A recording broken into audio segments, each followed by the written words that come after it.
दोस्तों exam line के YouTube channel पर आप सभी का स्वागत है। दोस्तों इस वीडियो में मैं बात करूंगा एक साइंस के टॉपिक पर। रक्त से संबंधित जितने भी क्वेश्चंस बनते हैं इम्पोर्टेंट, उन सभी पर चर्चा करेंगे। और इस वीडियो से चाहे आप कोई भी एग्ज़ाम दे लो, एसएससी का, रेलवे का, चाहे आप स्टेट लेवल का या फिर आप सेंटर लेवल का कोई भी एग्ज़ाम दे लो, एक क्वेश्चंस ज़रूर आएगा। देखते हैं इस वीडियो में लगभग मैं आपको 40-50 क्वेश्चंस करवाऊंगा। मानव रक्त से रिलेटेड होंगे सारे क्वेश्चंस, और सारे क्वेश्चंस ही इम्पोर्टेंट रहेंगे दोस्तों। इससे बाहर रक्त से संबंधित कोई क्वेश्चंस नहीं जाएगा। अगर रक्त से संबंधित क्वेश्चंस आया तो इसमें से ही आएगा दोस्तों। बिना देरी किए हुए वीडियो को स्टार्ट करते हैं। पहला क्वेश्चंस, मानव रक्त, जो मानव रक्त है वो किस प्रकार का उत्तक है दोस्तों। जो मानव रक्त है वो किस प्रकार का उत्तक है? ठोस संयोजी उत्तक, तरल संयोजी उत्तक, प्लाज्मा झिल्ली, और इनमें से कोई नहीं दोस्तों। जो मानव रक्त है वो जो है वो तरल संयोजी लिक्विड टिशिंग जो है लिक्विड तरल संयोजी उत्तक है दोस्तों। बी ऑप्शन है इसका करेक्ट आंसर रहेगा। क्वेश्चन नंबर 2 दोस्तों, मानव शरीर में रक्त की मात्रा शरीर के बाहर का लगभग कितना % होती है दोस्तों। जो मानव में, एक स्वस्थ मनुष्य में जो रक्त की मात्रा होती है वो एवरेज होती है 5 से 6 लीटर लगभग। और अगर वैसे हम क्वेश्चन ये आ जाए कि मानव शरीर में रक्त की मात्रा शरीर के लगभग बाहर का कितना % रहती है, तो इसका आंसर होगा 7% दोस्तों। जैसे आपका वेट रहता है 80 किलो वेट है आपका लगभग, तो ये 80 का 7% रहेगा, वो होगा लगभग 5.5 लीटर के लगभग, 5.6 लीटर के लगभग। तो स्वस्थ मनुष्य में जो रक्त की मात्रा होती है वो 5 से 6 लीटर होती है। जो ये क्वेश्चन है, मानव शरीर में रक्त की मात्रा शरीर के बाहर का लगभग कितना % रहती है? Option number B correct answer रहेगा, 7% दोस्तों। रक्त एक क्षारीय विलयन है जिसका पीएच मान होता है दोस्तों। दो होते हैं, एक तो अम्लीय और एक होता है क्षारीय दोस्तों। क्षारीय उदासीन जो होता है वो 7.0 पर होता है। 7.0 से नीचे आएंगे तो होगा अम्लीय, और 7.0 से जब अपन आगे जाएंगे 7.1, 7.2, 7.3, तो वो होगा दोस्तों क्षारीय प्रकृति। ये तो होगा अम्लीय और क्षारीय प्रकृति के बारे में। अब ये क्वेश्चंस क्या है कि रक्त एक क्षारीय विलयन है जिसका पीएच मान कितना होता है। रक्त का पीएच मान काफ़ी इंपॉर्टेंट क्वेश्चंस है, हर एग्जाम में देखने को मिलता है। 7.4 जो है वो रक्त का पीएच मान है दोस्तों, 7.4। अगला क्वेश्चन, एक वयस्क मनुष्य में औसतन कितने लीटर रक्त होता है दोस्तों। मैंने आपको पहले भी बता दिया कि 5 से 6 लीटर एक स्वस्थ मनुष्य में खून की जो मात्रा होती है वो 5 से 6 लीटर होती है। Option number C is the correct answer. अगला क्वेश्चन, सर्वप्रथम रक्त परिसंचरण तंत्र की खोज किसने की दोस्तों। रक्त परिसंचरण तंत्र की खोज दोस्तों, एक होता है रक्त समूह की खोज। रक्त समूह की खोज जो की थी वो करी थी कार्ल लैंडस्टीनर दोस्तों। कार्ल लैंडस्टीनर, जो ऑप्शन ए में दे रखा है, उस ऑप्शन जो ए है ये तो है रक्त समूह की खोज, जो कार्ल लैंडस्टीनर ने की थी रक्त समूह की खोज। और ये जो क्वेश्चन है, सर्वप्रथम रक्त परिसंचरण तंत्र की खोज जो है वो विलियम हार्वे ने की थी। ऑप्शन नंबर सी है इसका करेक्ट आंसर रहेगा, विलियम हार्वे दोस्तों। क्वेश्चन नंबर 6, निम्न में से किन की भित्तियों पर रक्त द्वारा डाले गए दबाव को रक्तदाब कहा जाता है दोस्तों। रक्तदाब किससे कहते हैं? किसकी भित्तियों पर रक्त द्वारा डाले गए दबाव को रक्तदाब कहते हैं? तो ये है ध्वनि की भित्तियों पर रक्त द्वारा डाले गए दबाव को रक्तदाब कहा जाता है दोस्तों। Option number D is the correct answer दोस्तों। सोते समय रक्त दाब में क्या परिवर्तन रहता है दोस्तों। अपन सो रहे हैं तो रक्त का दाब है वो घटता है या बढ़ता है, घटता बढ़ता है या पहले जैसा ही रहता है दोस्तों। सोते समय है वो रक्त का जो रक्तचाप है वो हमेशा घटता है दोस्तों। क्वेश्चन नंबर 8, सामान्य मनुष्य का रक्तदाब है वो कितना होता है दोस्तों। सामान्य मनुष्य का रक्तदाब दोस्तों, सामान्य मनुष्य में रक्तदाब है वो जो है 120/80 होता है, mmHg दोस्तों। mmHg ऑप्शन नंबर सी है करेक्ट आंसर, 120/80। क्वेश्चन नंबर 9, उच्च रक्तचाप को क्या कहा जाता है दोस्तों? उच्च रक्तचाप, जो हाई ब्लड प्रेशर है, उसको क्या कहा जाता है? हाइपरटेंशन दोस्तों, हाइपरटेंशन। जब दोस्तों अपन किसी टेंशन में रहते हैं तो किसी पर गुस्सा करते हैं, बीपी अपना हाई हो जाता है और ब्लड प्रेशर हाई होगा तो हाइपरटेंशन रहेगा। इससे इस तरीके से याद कर सकते हैं, उच्च रक्तचाप को क्या कहते हैं? Hypertension. Option number A is the correct answer. Question number 10 दोस्तों, निम्न रक्तचाप को क्या कहते हैं? एक तो उच्च रक्तचाप, एक निम्न रक्तचाप। निम्न रक्तचाप को क्या कहते हैं दोस्तों?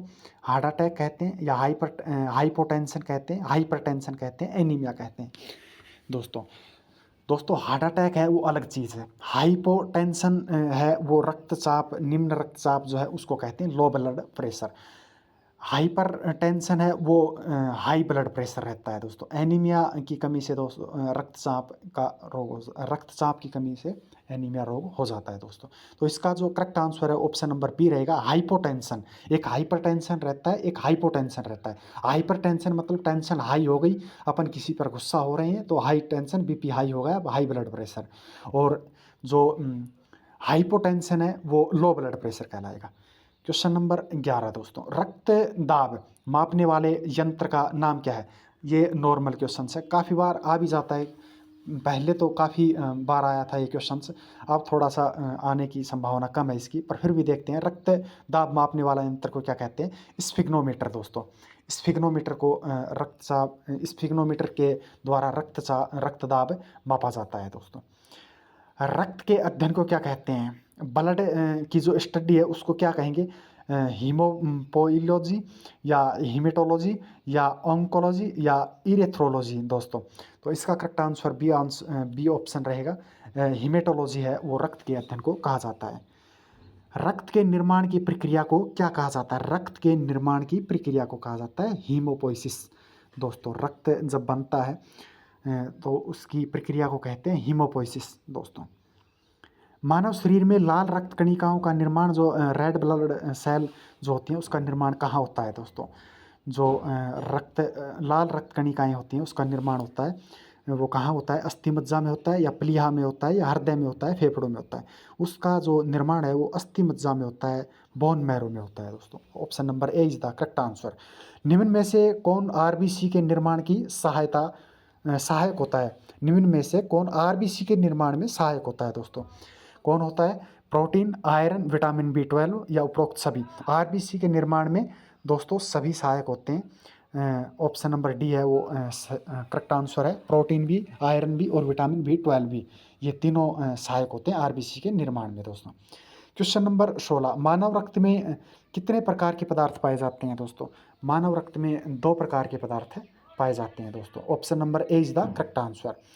मानव रक्त प्लाज्मा में कितना प्रतिशत भाग जल होता है दोस्तों? मानव रक्त प्लाज्मा में कितने प्रतिशत है वो भाग जल का होता है दोस्तों? 60%, 90%, 80%, 70%? दोस्तों जो सबसे ज़्यादा मनुष्य में होता है वो 90% पानी होता है। रक्त प्लाज्मा में 90% पानी पाया जाता है दोस्तों। रक्त में पाई जाने वाली धातु कौन सी है दोस्तों? ये सभी को पता है कि जो लोहा है वो रक्त में पाई जाने वाली धातु है। कैल्शियम नहीं है, सोडियम नहीं है, जिंक नहीं है, लोहा है वो। ये Fe से प्रदर्शित करते हैं, लोहे का जो संकेत है वो। सोडियम का Na होगा, और कैल्शियम का Ca होगा, और Zn का जिंक होगा दोस्तों। ये सिंबल भी कई बार पूछ लेते हैं। रक्त में पाई जाने वाली धातु कौन सी हो गई? डी ऑप्शन हो गया, लोहा दोस्तों। रक्त का लाल रंग किसके कारण होता है? रक्त का जो लाल रंग होता है वो किसके कारण होता है? प्लाज्मा के कारण, हीमोग्लोबिन के कारण, WBC के कारण, या RBC के कारण? जो हीमोग्लोबिन है उसके कारण रक्त का लाल रंग होता है दोस्तों। क्वेश्चन नंबर 20, हीमोग्लोबिन में होता है दोस्तों, हीमोग्लोबिन के कारण रक्त का लाल रंग होता है। और हीमोग्लोबिन में क्या पाया जाता है दोस्तों? अब रक्त में दोस्तों लोहा पाया जाता है, आप सभी को पता है। तो हीमोग्लोबिन लाल रंग का कारण है, तो हीमोग्लोबिन में भी कौन सा पाया जाएगा? रक्त में ना, हीमोग्लोबिन में भी लोहा पाया जाएगा दोस्तों। हीमोग्लोबिन में पाया जाने वाला लोह यौगिक कौन सा है? हाँ, ये क्वेश्चन अच्छा है। हीमोग्लोबिन में पाया जाने वाला जो लोह यौगिक है वो कौन सा है? हेपेरिन, या हिमेटिन, या फाइब्रिन, या इनमें से कोई नहीं? तो इसका करेक्ट आंसर होगा हिमेटिन दोस्तों। बी ऑप्शन है वो करेक्ट आंसर रहेगा। क्वेश्चन नंबर 22, आरबीसी का मुख्य कार्य क्या है? आरबीसी और डब्ल्यूबीसी दो होते हैं। आरबीसी रेड ब्लड सेल होती है, इसका जो मुख्य कार्य है वो क्या रहेगा? ऑक्सीजन का प्रवाह या रक्त अल्पता का निवारण, जीवाणुओं का नाश या लोह का उपयोजन। तो दोस्तों इसका करेक्ट आंसर है ऑक्सीजन का प्रवाह।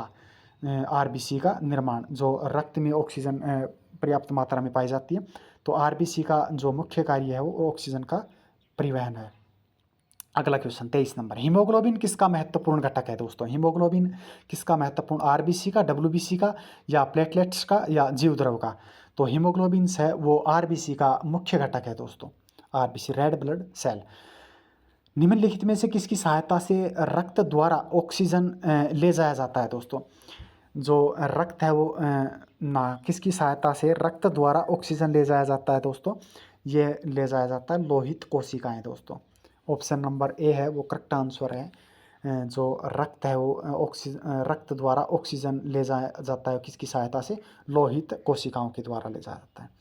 किसकी उपस्थिति के कारण शरीर के भीतर रक्त नहीं जमता? ऐसा क्या होता है कि हमारे शरीर के अंदर जो रक्त है वो जमता नहीं है? दोस्तों ये दोस्तों फाइब्रिन के कारण, या हीमोग्लोबिन के कारण, या प्लाज्मा के कारण, या हिपेरिन के कारण। दोस्तों ये जो उपस्थिति है वो हिपेरिन की उपस्थिति होने के कारण हमारे शरीर के अंदर जो रक्त है वो जमता नहीं है। दोस्तों कौन सा विटामिन रक्त का थक्का बनाने में सहायक है? दोस्तों vitamin A, vitamin C, vitamin D, vitamin K. तो दोस्तों रक्त का थक्का जो है वो बनाने में सहायक है विटामिन के। अगर विटामिन के शरीर में कमी आ जाएगी तो रक्त का जो थक्का है वो नहीं जमेगा। विटामिन ए है वो यकृत में पाया जाता है भरपूर मात्रा में। विटामिन सी है वो खट्टे फलों में पाया जाता है। और विटामिन डी है वो मतलब कि हड्डी मजबूत है, वो सूर्य से प्राप्त होता है और हड्डी मजबूत में सहायक रहता है। दोस्तों इसका जो करेक्ट आंसर रक्त का थक्का बनाने में सहायक विटामिन के रहेगा। दोस्तों रक्त के थक्का बनाने वाला मुख्य प्रोटीन कौन सा है? दोस्तों ये इसमें पहले तो रक्त का थक्का बनाने में सहायक विटामिन पूछ लिया के, और अब पूछ लिया रक्त के थक्का बनाने वाला मुख्य प्रोटीन कौन सा है? दोस्तों ये दोस्तों थ्रोम्बिन है, या प्रोम्बिन है, या नोजेन है, या फाइब्रिन है? दोस्तों इसमें ऑप्शन नंबर सी है वो करेक्ट आंसर है, फाइब्रिनोजेन है। दोस्तों ठीक है। दोस्तों 28 नंबर क्वेश्चन से, लाल रक्त कणिकाएं आरबीसी किस नाम से जानी जाती है? रेड ब्लड सेल जो है वो किस नाम से जानी जाती है? इरिथ्रोसाइट्स के नाम से जानी जाती है। ऑप्शन नंबर ए है वो करेक्ट आंसर, इरिथ्रोसाइट्स के नाम से जानी जाती हैं लाल रक्त कणिकाएं। दोस्तों 29 नंबर क्वेश्चन से, निम्न में से किसको आरबीसी का कब्रिस्तान कहा जाता है? ये काफ़ी इंपॉर्टेंट क्वेश्चन है। आरबीसी का कब्रिस्तान किसे कहा जाता है? फेफड़ा को, प्लीहा, तिल्ली या स्प्लीन को, या अस्थि मज्जा को, बोन मैरो को, या इनमें से कोई नहीं? तो दोस्तों आरबीसी का जो कब्रिस्तान है वो प्लीहा, तिल्ली या स्प्लीन, ये तीनों एक ही चीज़ें हैं। प्लीहा कह दो, या तिल्ली कह दो, या स्प्लीन कह दो। ऑप्शन में अलग अलग भी आ सकता है, या तो ऑप्शन में आपको प्लीहा मिलेगा, या आपको तिल्ली मिलेगी, या आपको स्प्लीन मिलेगा। तो इसका आंसर है वो ये बी ऑप्शन है, प्लीहा, तिल्ली और स्प्लीन। क्वेश्चन नंबर 30 जो है वो, मनुष्य की लाल रक्त कोशिकाओं का जीवन काल कितना होता है? दोस्तों लाल रक्त कोशिकाओं का जो जीवन काल है वो है दोस्तों 150 से 300 दिन, या 20 से 180 दिन, या 40 से 200 दिन, या 20 से 120 दिन। जो लाल रक्त कोशिकाएं हैं उसका जीवन काल है 20 से 120 दिन। और डब्ल्यूबीसी आप कमेंट करके ये बताना कि डब्ल्यूबीसी का जो जीवन काल है उसका जीवन काल कितना है? दोस्तों वाइट ब्लड सेल का जो सफ़ेद रक्त कणिकाएं हैं उसका जीवन काल कितना है, कमेंट बॉक्स में आप बताएं। पहाड़ों पर जाने से आरबीसी की संख्या पर क्या प्रभाव पड़ता है? पहाड़ों पर जाने पर आरबीसी की जो संख्या है उस पर क्या इफेक्ट पड़ता है? घट जाता है, या बढ़ जाता है, या एक समान रहता है, या पहले घटता है या फिर बढ़ता है? दोस्तों तो पहाड़ों पर जाने पर आरबीसी का जो संख्या है उस पर प्रभाव पड़ता है, बढ़ जाती है दोस्तों धीरे धीरे। 32 नंबर क्वेश्चन, सोते समय आरबीसी की संख्या क्या रहती है? दोस्तों कम हो जाती है, या बढ़ जाती है, या एक समान रहती है? इनमें से कोई नहीं। सोते समय आरबीसी की संख्या है वो दोस्तों बढ़ जाती है सोते समय, और पहाड़ों पर चढ़ते हैं तो आरबीसी की संख्या है वो आरबीसी की संख्या बढ़ जाती है। पहाड़ों पर चढ़ते हैं तब भी बढ़ती है, और सोते समय आरबीसी की संख्या है वो कम हो जाती है। दोस्तों सॉरी, पहाड़ों पर चढ़ते समय आरबीसी की संख्या वो दोस्तों हमेशा बढ़ती है, और जब अपन सोते रहते हैं तो आरबीसी की संख्या है वो कम होती है दोस्तों। Option number A is the correct answer दोस्तों। आरबीसी की संख्या किससे ज्ञात की जाती है दोस्तों? आरबीसी की संख्या है वो किससे ज्ञात की जाती है? हीमोसाइटोमीटर से दोस्तों। हीमोसाइटोमीटर जो यंत्र होता है उससे आरबीसी की संख्या ज्ञात की जाती है। Option number C is the correct answer. सफ़ेद रक्त कणिकाओं का मुख्य कार्य क्या होता है दोस्तों? श्वेत रक्त कणिकाएं जो हैं उसका मुख्य कार्य है वो रोगों के संक्रमण से बचना दोस्तों। रोगों का संक्रमण रोगों का संक्रमण से बचने के लिए दोस्तों आरबीसी का मुख्य कार्य है दोस्तों। Option number C is the correct answer. 35 number question है दोस्तों, श्वेत रक्त कणिकाओं किस नाम से जानी जाती है दोस्तों? श्वेत रक्त कणिकाएं जो हैं वो इथ्रियोसाइट से या ल्यूकोसाइट से या थ्रोम्बोसाइट से, यानी में से कोई नहीं। तो दोस्तों श्वेत रक्त कणिकाएं जो हैं ल्यूकोसाइट से जानी जाती हैं दोस्तों। मनुष्य के रक्त में डब्ल्यूबीसी का सबसे अधिक भाग किस कणिकाओं का बना होता है? डब्ल्यूबीसी का जो सबसे अधिक भाग है वो किस कणिकाओं से बना होता है दोस्तों? वो बना होता है न्यूट्रोफिल्स दोस्तों। ऑप्शन नंबर डी है वो करेक्ट आंसर है, न्यूट्रोफिल्स दोस्तों। रक्त समूह की खोज किसने की? देखो दोस्तों आ ही गया, मैंने पहले भी बता दिया था, रक्त समूह की खोज कार्ल लैंडस्टीनर दोस्तों। विलियम हार्वे ने रक्त परिसंचरण जो तंत्र है उसकी खोज की थी दोस्तों। O A is the correct answer, Karl Landsteiner दोस्तों।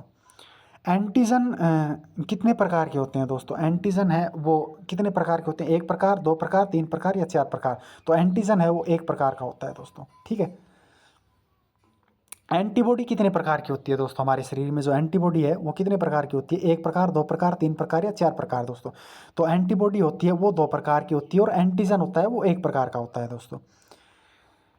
40 नंबर, एंटीजन एक ऐसा पदार्थ है जो खालिस्तान क्या कार्य करता है? मतलब कि एंटीजन प्रतिरक्षा के निर्माण को बढ़ावा देना। एंटीजन जो है वो हमारे शरीर में रोगों से लड़ने की क्षमता है उसको बढ़ाता है, प्रतिरक्षा के निर्माण को बढ़ावा करता है। ऑप्शन नंबर सी है इसका करेक्ट आंसर रहेगा, जो प्रतिरक्षी के निर्माण को बढ़ावा देना दोस्तों।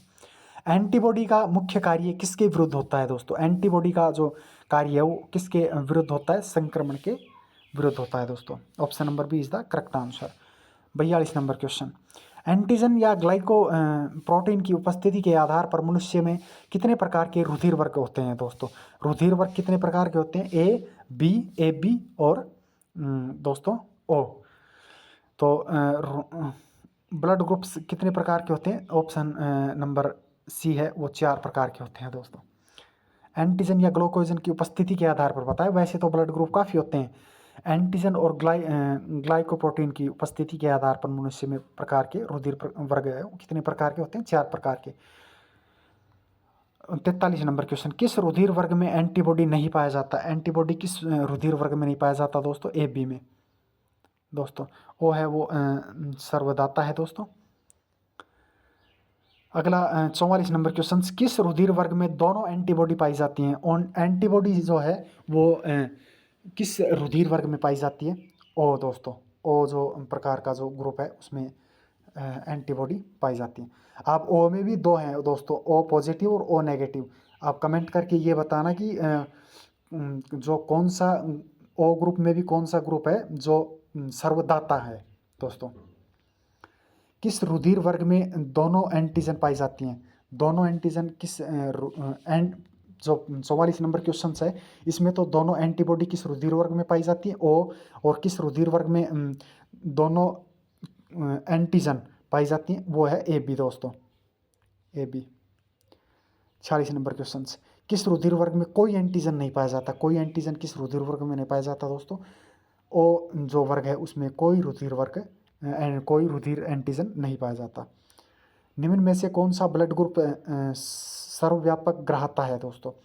जो सर्वदाता है, सब डोनेट किसी को भी डोनेट कर सकता है, वो है ओ ग्रुप। और सर्वग्राही जो है जो ले सकता है वो है ए बी दोस्तों। अगला question 48 number, A B blood group वाले व्यक्ति को सर्वग्राहता कहा जाता है क्योंकि उसके रक्त में प्रतिपिंड का अभाव होता है दोस्तों। ए बी ब्लड ग्रुप वाले व्यक्ति को सर्वग्राहता कहा जाता है, क्योंकि उसके शरीर में प्रतिपिंड का अभाव रहता है, इसलिए उसे सर्वग्राहता कहा जाता है दोस्तों।